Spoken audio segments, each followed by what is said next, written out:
So the car is currently being worked on at the shop, at the frame shop, and we need this section right here for it because it's kind of messed up on that car. It has been cut. Take a look at that. Hitting with the hammer didn't really work, so instead I just twisted it off, as you can see.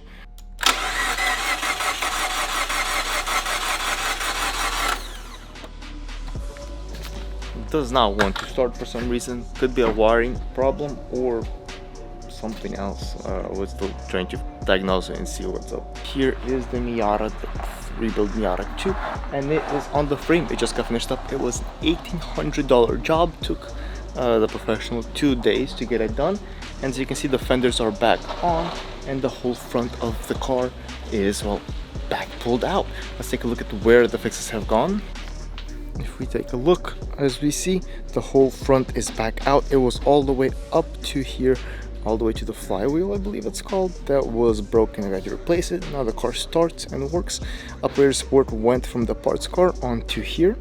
We also have the fenders from the parts car here as well, because both of them were buckled from this vehicle.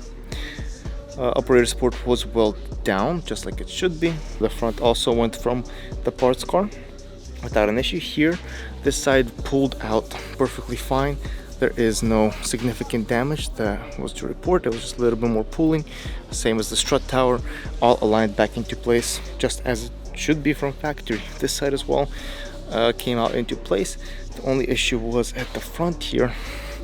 This part, it was quite the crumple zone, and we had to get it from the parts car, this little section right here, which was replaced, and it's looking much better now. We're gonna start with patching up some painting spots, like right here, as well as like down there. There's some spot welds that were done that need to be cleaned up. So I have spent a little bit of time and covered up little things like this with a new coat of spray paint. And what we used is Rustoleum, because this stuff is very strong and matches in perfectly. And you see gloss protective enamel. Next step is to use some car putty.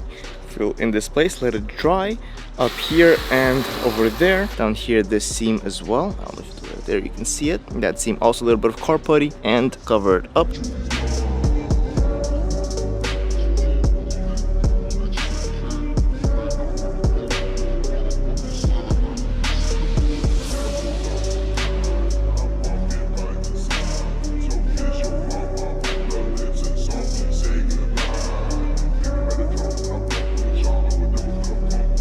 The car putty has dried up. We're gonna start with sanding it down with a 150 grit. It's been over an hour. I don't know exactly how much time, but it's all now sanded down. First with a 150 grit there, 150 grit here, and then with an 80 grit on this bottom piece, and then finished off with a 220. And now it's smooth and looking very nice. I just wiped it down. I'm gonna moisture out this cloth a little bit, wipe it down one more time. Got it set up and covered up. Use some rags to cover up the areas externally so we don't have much overspray. There we go. The parts have been primed, as you can see. So after the primer, you scrub it down with a 600 grit, and then I use some isopropyl alcohol or something like that on the outsides to clear it away. And now we're ready to actually paint it. Went ahead, put on one coat, and it's drying up. I give it an adequate amount of time, a little bit over 30 minutes, for it to like just get a firm hold on there. I'm not gonna touch the paint, but I will start putting stuff back in place, like the fuse box, and prepare for putting the radiator in place. Yesterday I went home and picked up some things. Here is for the windshield fluid.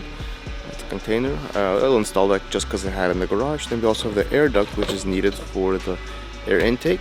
All coolant hosing and everything in the engine bay has been connected. We installed everything and put it into its proper place. Now we're ready to start filling up the coolant into the vehicle. The final piece, I installed the headlight, a singular headlight for now, but at least we have some indication and light to go home. And this car will be driven home. Tomorrow I'll have to come back and fill up a little bit more coolant because 1 gallon was not enough, but I'll do that off camera. So thank you for watching. If you still are here at this point in the video, like, comment, and subscribe, and I'll catch you guys in the next video, whenever that is, and whatever car we'll be doing. Probably assembling the front of this car or something from my own Miatas. Catch you guys later.